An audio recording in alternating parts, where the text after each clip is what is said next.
రైట్గా ఇది ఇట్లుంటే బ్యారేజీలు అని చెప్పి స్టోరేజ్కి వాడిరు. మేడిగడ్డను స్టోరేజ్కి వాడతామని ఇరిగేషన్ అధికారులు మాకు చెప్పలేదు. కాళేశ్వరం కమిషన్ ముందు TGERL JD మనోజ్ వెల్లడి బ్యారేజీలు కడుతూనే మోడల్ స్టడీస్ చేయించారు. గేట్లను తక్కువ ఎత్తుకు ఎత్తి పరీక్షలు చేశారు. దాంతో ప్రవాహం వేగం అంచనా వేయలేకపోయాం. టైల్ వాటర్ లెవెల్స్ తగ్గి మట్టి కొట్టుకపోయి బ్యారేజీ కుంగిందని వ్యాఖ్య. TGRL SDSO ఆఫీసర్లను విచారించిన కమిషన్ చైర్మన్ ఘోషు. బ్యారేజీలు అని చెప్పి స్టోరేజ్కి వాడినట. చూసుకో ఇక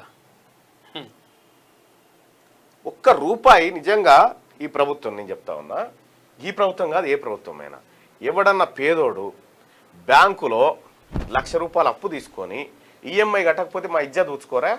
ఆగం ఉంటుంది కథ. ఇంటికాడ వచ్చి కూర్చొని ఇజ్జత్ ఊచుకొని వీడు ఇట్లా వాడు అట్లా ఇయ్యవా ఇయ్యకపోతే సాగు మరణం చేస్తారు వాడిని. ₹1,00,000 కోట్ల ప్రాజెక్టు కడితే ఇప్పుడు ఎంక్వైరీ అవుతుంది. నిజంగా వీళ్ళని జైలు వేసినట్టేనా? మనం వేస్తున్నామా?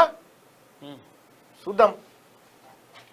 ₹1,00,000 కోట్ల కొల్లగొట్టు. కేవలం నేను ఒకటి చెప్తా ఉన్నా, బీసీ ప్రజలారా, సొమ్ము మీది, సోకు వాళ్ళది.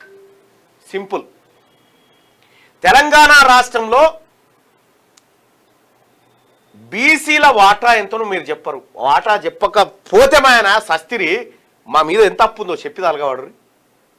బీసీల మీద ఎంత అప్పు ఉందో చెప్పి తలగవాడు చాలు.